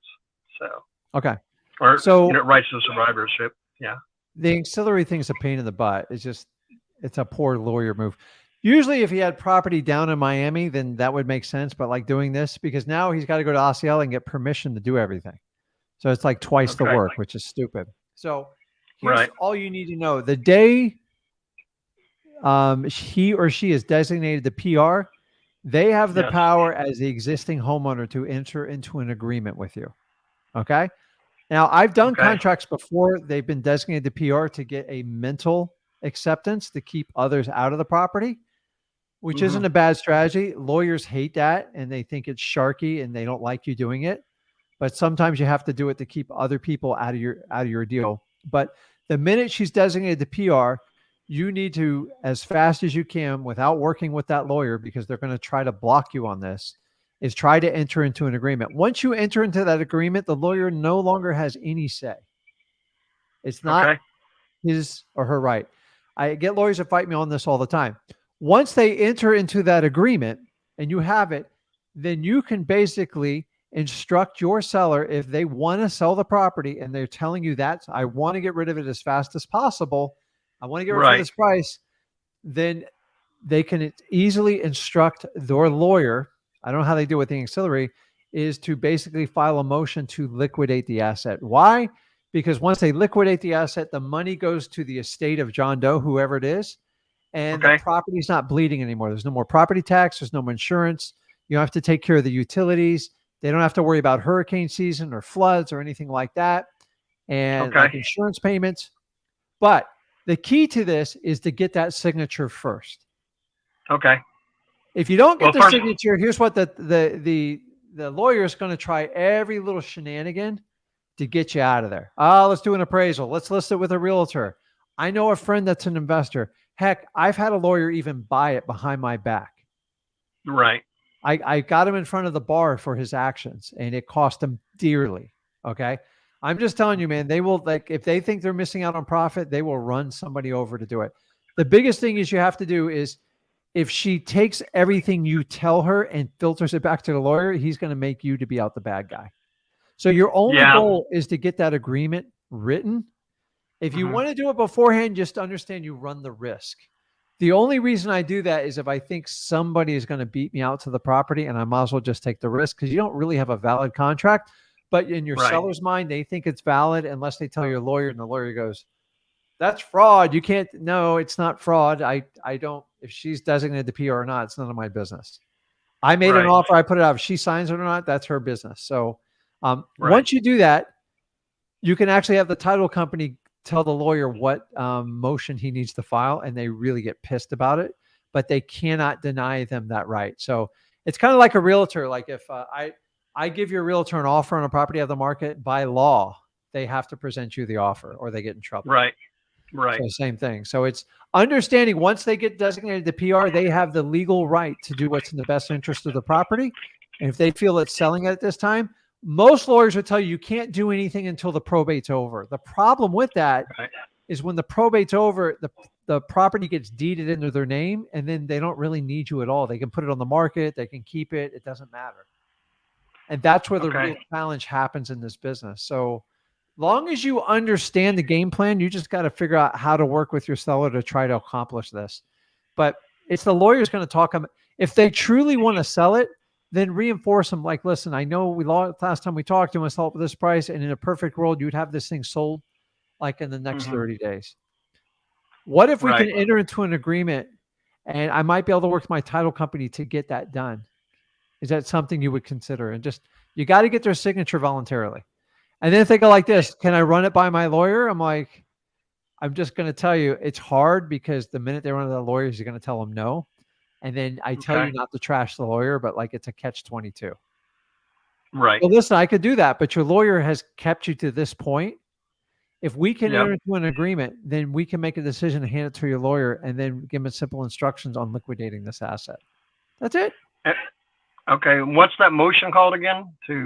It's basically a motion to liquidate the asset. So remember, the probates have bank accounts in them, stocks, all sorts of stuff, cars, RVs. They sell this stuff all while it's all open. I've sold it all.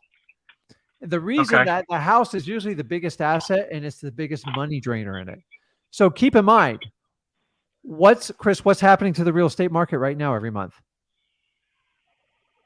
Well, I mean, the sellers are more of a challenge. Yeah, it's going down. No, it's going down in value. So every month she's losing money out of her estate. Right. So it's like a perfect motivating factor. Go, listen, we wait. Like, I don't know if you've checked the news, but real estate's dropping on average between 2 and 3% a month. I don't want to scare you. I'm trying to preserve your wealth. And that might be enough. Go, let's just get this done. If you will enter an agreement with you, I can put the wheels on the motion to get this thing sold. And I'll tell you what needs to be done with the attorney. The reality is most clients are intimidated by their attorney and they're scared of them. And it's sad. Right. But if you can kind of win her over, but like the minute she goes, I got to run it by my attorney, you're going to have a tough talk with her and go, hey, listen, your attorney's got you to this point. And like, let's let them do the legal part. It's your decision if you want to sell the property. So if they're okay with the price, why not move forward to try to see if you can get this done faster? Worst case scenario, you wait till the end, right? Right. But I will tell you, if you have to wait 6 or 9 months, you're going to tell her we might have to renegotiate that price. Yeah, exactly. So guys, you are in the perfect market right now to negotiate because prices are dropping and you can create urgency. Okay. Right. Good point.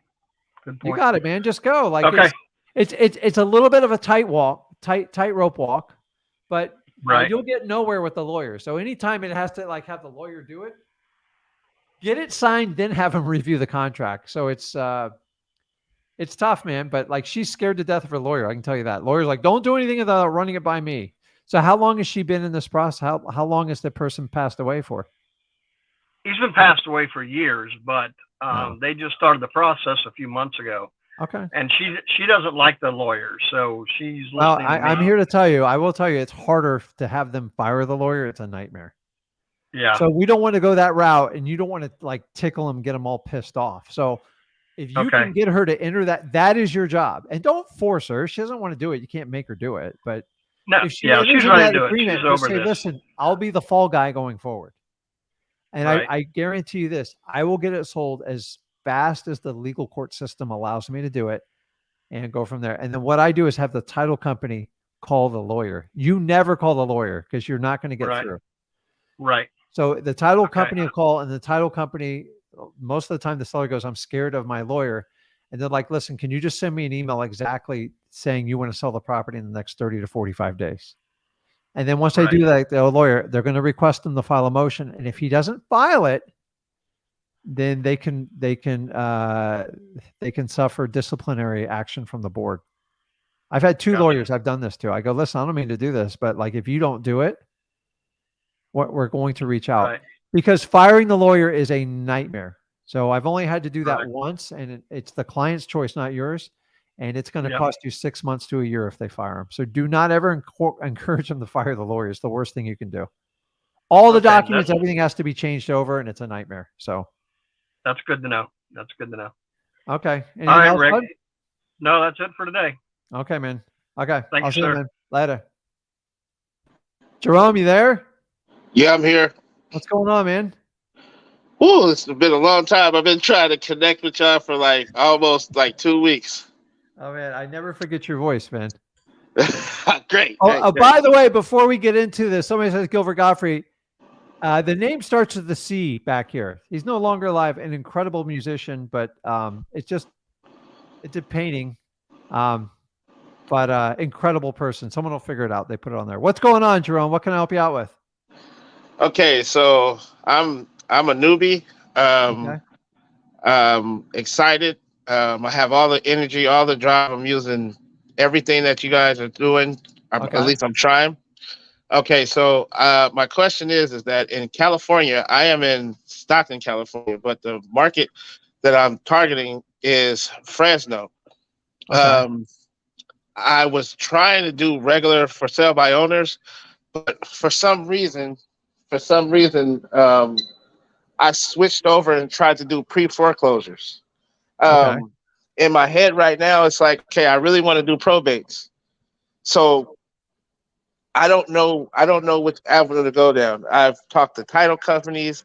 I've made a lot of phone calls. It's just the effort that I'm putting in. I don't feel like it's enough, and I need direction. Okay. Well, I can tell you're kind of all over the board. So how long you been going at this? Okay, 4 months. 4 months. Okay. Mm-hmm. Yeah. So you're in California, so you know the challenges with California without me telling you the obvious. Like you're in an expensive state. So I don't know much about Fresno. I don't know what the average prices are. Which market are you looking exactly to attack? That's the thing. Okay, I'll just keep. You always talk about probates, so I really want to do probates. So like probates are simple. Like they're very, very simple. Do not complicate it. You got to get in touch with your probate court, which is at the county level, and then find if you can get them online. Sometimes it's a mild paid subscription service where it's free, or you got to go down there and pull them in person. Okay. Okay. You're going to have to learn the process. There's no quick way to do it.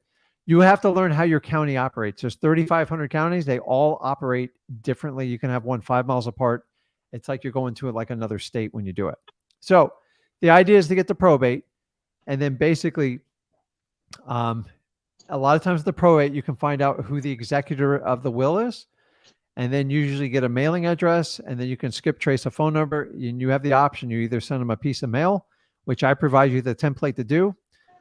It's not expensive. It's slow because there's only, 50 leads, 75 leads, maybe a month, depending on the population.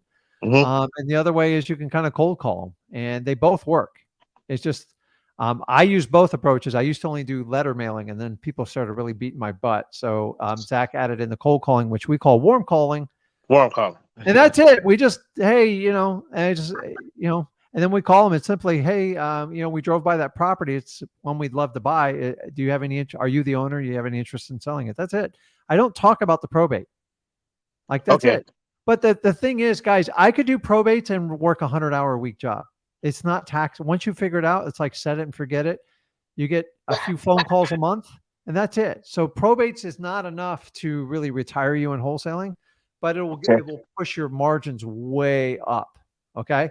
So you're not going to retire on just probates, and probates are very hard to scale through the entire United States. You can't do it because it's very local, and 3,500 counties have 3,500 different rules. The logistics would break you. So do the county you're working on, and if you have success there, maybe expand to one more county over, and you're going to get frustrated to see how these work because it's a pain in the butt. But that's it. You kind of set it and you forget it. It's very slow. Okay. My first year I did probates, I think only did like 2 or 3, but I didn't know what I was doing. I just sent out letters, and I got better after the second year. Then the whole game changed for me. So that's it. Probates is only going to go so far. You're going to have to go, in my opinion, go. And while you're getting the probates, why not deep dive into the government lists? evictions, pre-foreclosures, Okay. All tax right. delinquencies. All right. All right. I have a pre-foreclosure list. I have a pre-foreclosure list that I'm working on. I had a realtor give it to me. He gave it to me today, and then he told me to call each number, and it's like 200. So Wow. I, Okay. I have that to go on. Um, I think my whole problem is that I'm getting to the point to where cold calling is I enjoy doing it now. I'm not afraid to talk to anyone. Okay. Well, and that's perfect. and I always get to the key points about the condition and the time frame and et cetera. Um, is there a faster route that I should take before I just dive all the way into probates, or should I No, just keep like okay, listen, look at probates as kind of like a side hustle. Okay. okay, so You got to take some time and figure it out. The okay, reality is it takes like 30 days to dial in probates for a county. It's just, okay, you're just gonna understand it's gonna be a little bit frustrating. It's like riding the bike the first time. Like, how do I get it? Okay. okay, Once you get that, I would figure a way to try to cold call because it's just faster. And you could do the letters because it's very inexpensive. uh, Very inexpensive. And it's like you can do it like watching a football game or anything like that. Whatever, all right, Housewives of Beverly Hills. I don't know. But the fact that you like cold calling, here's what you need. You need quantity. Quantity will out trump experience any day of the week. Like it will compete with it. So I tell you guys, listen, when you're starting out, and even if you've gone 4 months without a deal, if you're okay with cold calling, which I give it to you, a lot of people just can't get out of their head how it's just too intimidating.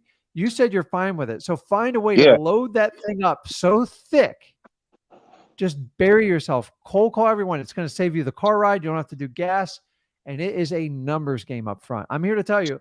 But what happens is when you do the numbers, this magical thing called like learning as your journey goes along, you figure out what to say because okay, you get tired of like saying the wrong things at the wrong time and you just figure it out. Cold calling, okay, the biggest problem is disqualifying everyone, right? Give me mhm, 100 people on a cold call. I'll probably disqualify 80 of them right off the bat. yeah, F you, I don't want to talk to you. Like, so don't go deep in the conversation. Are you the owner of this property? Hey, listen, I drove by. Do you have any interest in selling it? I like it. And just stop asking the standard questions, guys, because okay, you've got thousands of people calling. Are you the owner of 123 Street? Do you want a cash offer? It's like, it's ice cold. You're never going to connect with people. And when you don't connect with people, the only way you can buy their property is be the highest bidder. yeah, we don't want to do that. So here's what I would tell you. I would find a way to load your cold calling up. I mean, fill it up. So whatever you want to do with like skip tracing, if you can do on the government lists, Mhm, that is going to be your best way to attack it. And remember, you're in a pretty aggressive market over there. People like California, obviously, uh-huh, and you're going to have to make up for it in quantity. And if you okay, do the quantity thing, I'm telling you, you're going to be fine. If you're okay making the calls, just figure out how can I get 3,000 leads and just rip through these calls. And I yeah, tell you, at the end of the rainbow, you're going to find somebody to work with. This is how it works. The problem is a lot of people go, well, I have 100 leads. And if I don't get 100 leads when this is over, I just, maybe wholesaling's not for me. Don't even bother making the 100 calls. It won't work out. I'll tell you up front.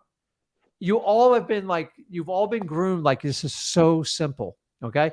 And a lot of people go, well, Rick, when you started in 2003, it was a lot easier. I go, it wasn't. It's all relative. I felt like it was impossible when I started. The same thing you guys are saying today, I said when I started. okay, And I was 33, 34. I was clueless. And I didn't even cold call because I didn't have the guts to do it. It's just the truth. It just wasn't my forte. But I got smart and figured out how to way to find motivated sellers. I didn't cold call, but listen to this. I went door knocking. Can you figure that out, Jerome? woo, yeah, I'm 40, so I know what you're talking about. Woo!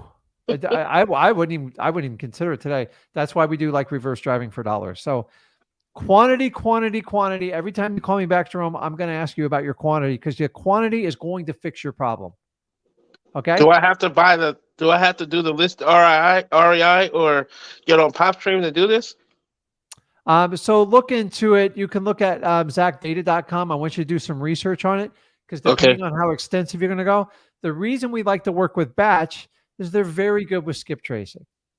I'm not saying Prop doesn't do it, but like if I had to pick between the two, I like both services. Prop's a bigger company with listrei.com, And Mhm. it's the best bang for your buck if you don't cold call, in my opinion.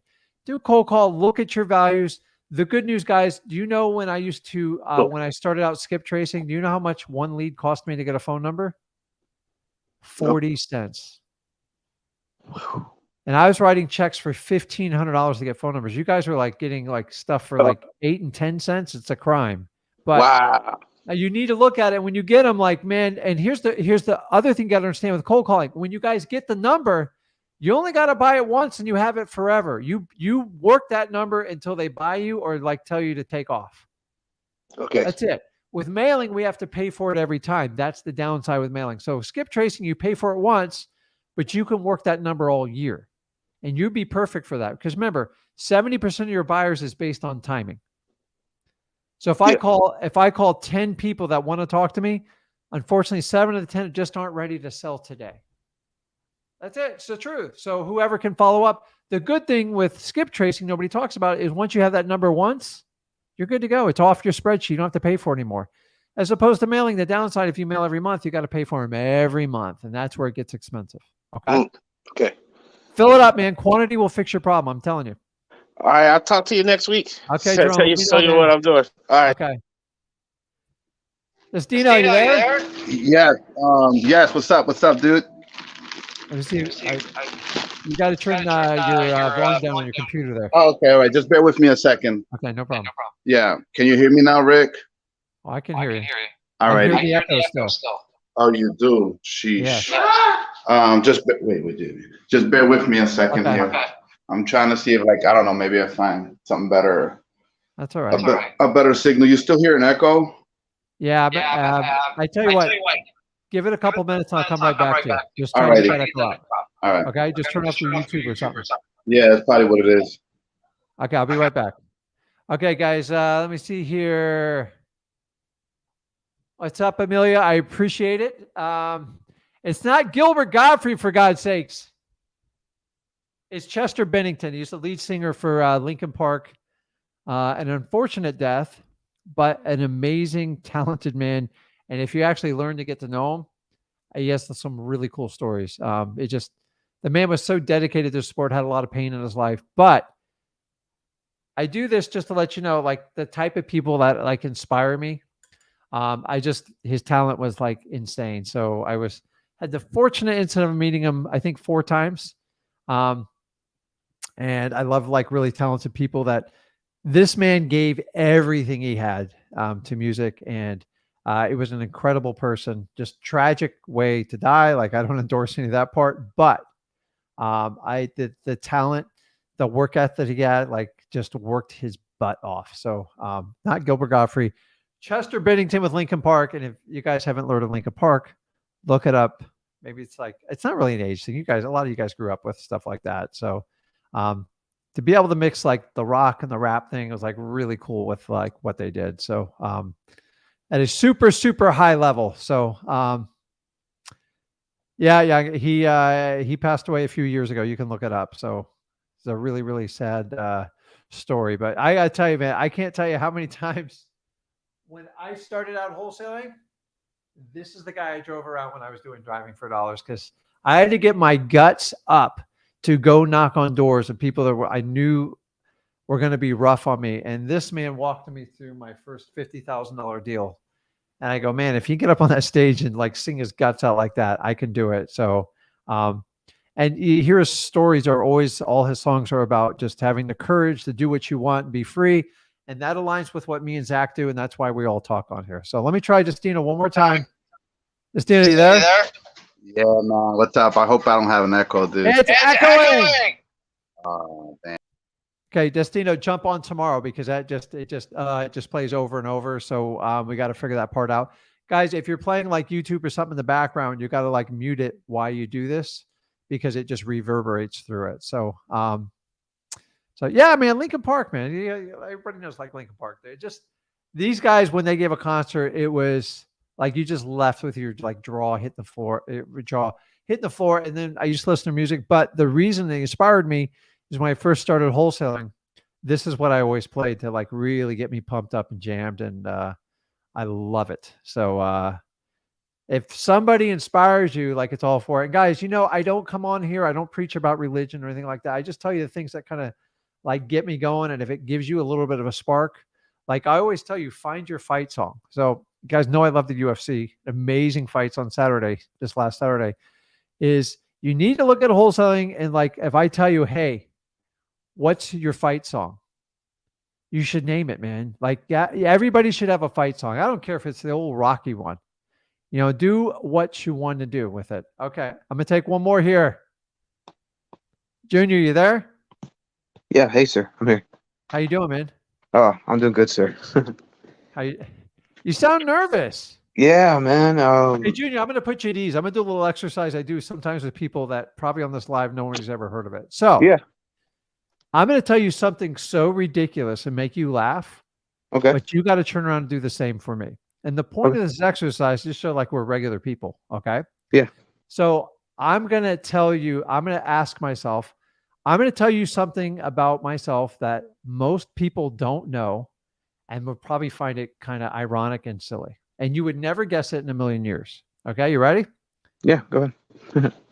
I enjoy musicals. I like with my daughter, I go to plays and watch musicals. I just enjoy them. I enjoyed Mamma Mia. I enjoyed Fiddler on the Roof. I enjoy a good musical. It's like a big tough guy like me, 6'2", 200 pounds.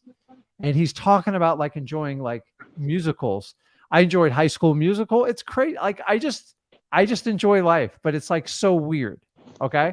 Yeah. So if you guys want to tell us in the comments, if I had to ask you, what do you find like really strange about you that nobody else would know about you? And keep it clean. I don't need anything crazy, but answer that in the comments. But now, so Junior, tell me something about you that nobody else would ever know. Really. I mean, I also enjoy, music. So I play like, all drums and stuff like that. But tell me something like I would never ever guess about you. Like just throw it out there. That I'm actually into, real estate.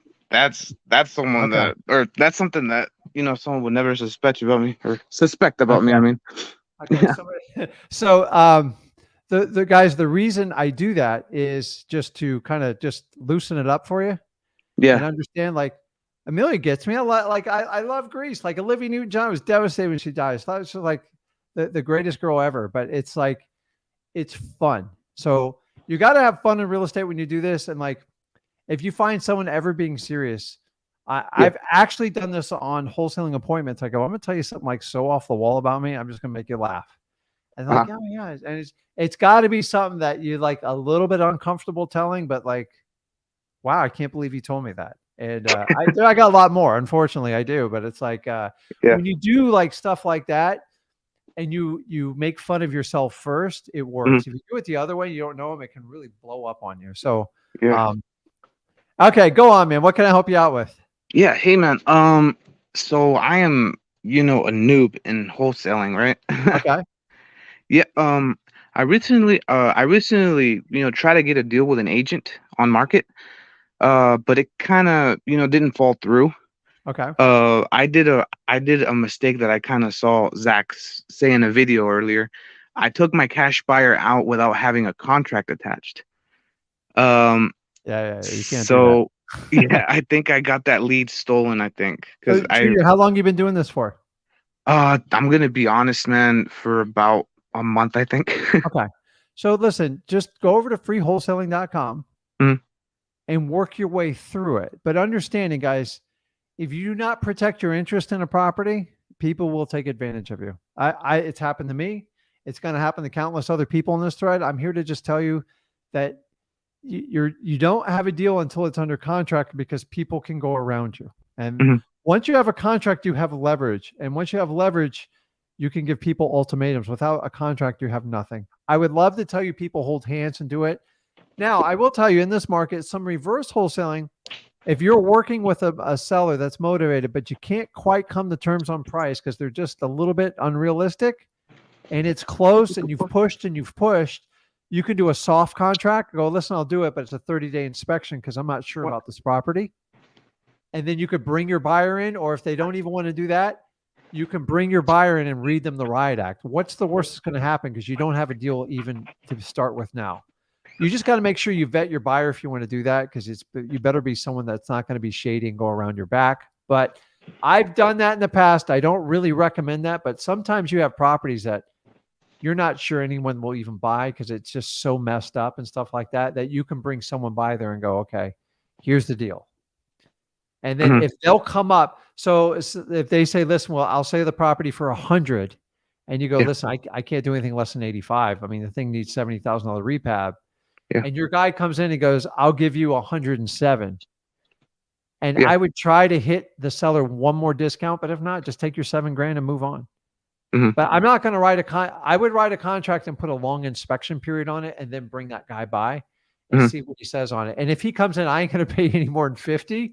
Yeah. You might want to take note of that, bring one more buyer. And if the next buyer says 55, just get out of the contract because you're way off on the number. And it ain't going to work. And then you could do reverse wholesaling, meaning try to find someone that'll pay anything above 100 to bring them by there. Like, what do you got to lose at that point, right? Yeah. So, all right. I got another question real quick. Yes. So I tried to comp for the first time, man, and I completely sucked at it, man. I fell like into on a comp? Yeah, on a comp. Yeah, I tried to comp the property, and I don't know, man. It's just I totally sucked at it. How do you suck at it? Like, what did you do? I asked the agent how much the ARV of the property would be. Yeah. And she told me it would be like around like 350. Okay. But I got that investor out, and he told me like the complete opposite. He was like, "No, man, this property is gonna be worth around 240 ARV." And I was comping properties around, and I got around the same price around. How are you comping it? I went on Zillow.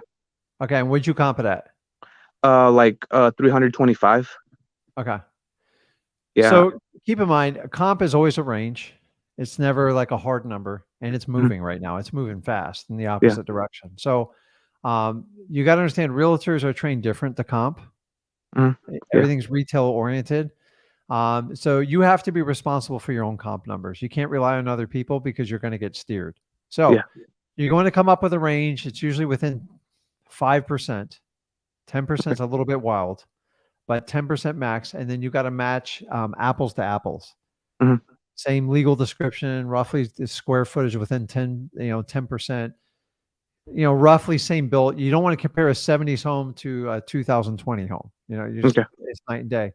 And then honestly, if you spend more than 5 minutes doing comps, you're doing them wrong. You're not there to convince comps to work. Comps is a mathematical number within a range. So a lot of times a house like that will be, just for example, will be 300 to 320. And then guess which number you're going to pick in today's market? The highest. The lowest. The lowest. You have to be conservative, dude. You realize it's dropping 2% every month right now. So who's going to discount it even further than you? Your cash buyers. They're going to go, well, it's going to take me 6 to 12 months to get it where I need to be. So I got to knock another 25, 30 grand off it plus my profit level. That's how he came up with your number, by the way. He goes, at this number, I'll make anything work. So you got to go back when you do comps, guys, do not spend hours doing comps. It's not going to make you any more money. You're actually going to wind up being a realtor.